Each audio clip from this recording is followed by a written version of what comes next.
Dito ka, Carl. Carl and Gabe, and then Raymond dito.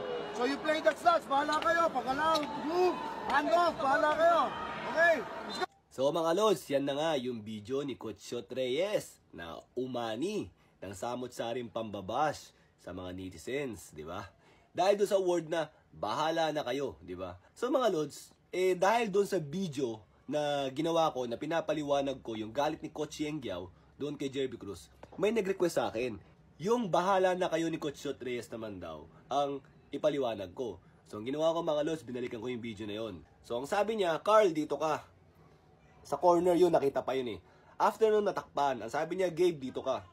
So ako, inassume ko, sa kabilang side siya. Pagkatapos sabi niya, Raymond, dito ka. Dahil big man si Raymond, inassume ko, nasa ilalim siya. Pagkatapos ang sabi niya, bahala na kayo kung pupunta sa ganto or handoff.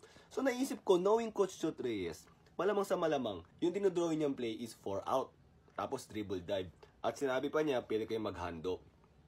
Well mga lods, mahirap mag-assume. Dahil may kakilala naman tayo sa mga player na involved diyan mismo sa play na yan, ginawa natin, minessage natin. So ang sinabi niya, kinonfirm niya nga yung tinatanong ko sa kanya kung 4 out daw ba yan. Sabi niya, oo daw, 4 out, dribble drive daw yun.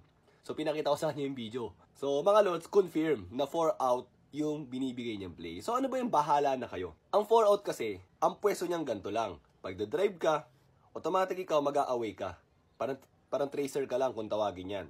Tapos, pag wala nangyari, pwede mong i-handoff dyan, aangat ka. Pwede mong ipasa. Pag ito dumrive, tracer ka lang ulit dyan. Pag ito dumrive, hanggang dito ka lang, aabang ka na ng pasa. Kung wala nangyari, pwede mong i-kick out, ikaw naman aangat. Pwede rin naman yan, mga lods, idirekta mo kaagad ng handoff. Tapos, ikaw ang drive. Tapos ito, tracer lang. Kung wala nangyari, pasa mo sa kabila, alis ka ulit, ganyan. Ganyan lang yan, mga lods. Kumbaga, depende yan sa binibigay na sitwasyon. Kunwari mga lods, ito, nakita mo si Gabe Norwood, dahil 4 siya. Nakita mo, big man din yung bantay niya. Alam mo naman si Gabe Norwood, ang talagang laruan niyan is 1, 2, 3. So, pwede natin ipasa dito. Ito, pupunta sa kabila. Tapos, bigla natin i-handoff kay Gabe. Si Gabe ang atake. Kasi merong mismatch sa kanya against sa speed niya. So, kumbaga, yun yung sinasabing bahala na kayo. Kasi, depende yan sa binabato ng depensa at kung ano yung read nyo, yun ang gagawin nyo. Yun yung ibig sabihin ng bahala na kayo. Tatanungin nyo ako mga lods, pwede ba yung bahala na kayo? Hindi ba pwedeng ituro nyo kung saan pupunta? Hindi ganun ng basketball mga lods. Siyempre, depende yan kung ano yung binibigay ng depensa. Paano kung ito mga lods, biglang bumabato. Tapos ikaw wala kang ganong shooting. Ano gagawin mo? Ito-drive mo pa rin. Mababarahan ka. Nag-sag down nga. So ang gagawin mo, hahanap ka ng ibang option. Gagawin mo, pwede mong i-handoff. Bahala kayo. Diba? Yung word na yun mga lods, parang isinandata yun para i-bash lang ng iba si Coach Shot. And I think hindi niya deserve yun. And ganun din yung sinabi na mismong player na involved doon isipin niyo yung player na involved doon mga lods, PBA player yun. Alam ko nag-MVP pa yun sa college days niya. Pagkatapos, nag-RP team yun, isipin mo. Ang sabi niya, social media, kung sino pa yung mga nambabash daw, yun daw yung mga walang alam. Well, hindi naman masamang maging walang alam. Pero ito, kaya nga natin tinuturo para malaman yung mga lods. Again, babalikan ko yung tanong. Sabihin nyo, pwede ba yung bahala na kayo? Hindi ba pwedeng ituro nyo kung saan pupunta? Ito mga lods, hilig nyo. European tayo dapat, European. Sa European, ganun din naman eh.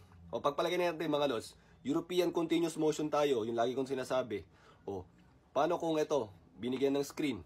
O, tapos tumuloy ito nag-roll. Ito umangat, ito na European screen. Pag-angat yan mga lods, kailangan kasi isa rito mawawala.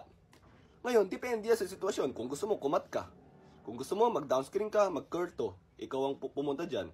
Or kung gusto mo, pag downscreen mo, biglang ikaw rin yung umalis. Tapos, tsaka kayo magawa ng pick and roll dito. Pwedeng pasa, pick and roll, or pwedeng handoff. Diba? Depende sa advantage na makikita nyo. Bahala kayo. So, mga lods, sana yung word na bahala kayo, huwag nyong gamitin na i-bash lang yung isang coach. Dahil hindi natin siya gusto. Sana may learnings tayo dito mga lods. And yun na nga, yung PBA player, yung talagang pro player, at yung RP team natin mismo na player ang nagsabi na wala naman talagang mali dun sa sinabi. At kadalasan nga daw ng mga nambabash yung mga walang alam. So, ito mga lods, sana may sense to mga pinagsasabi ko.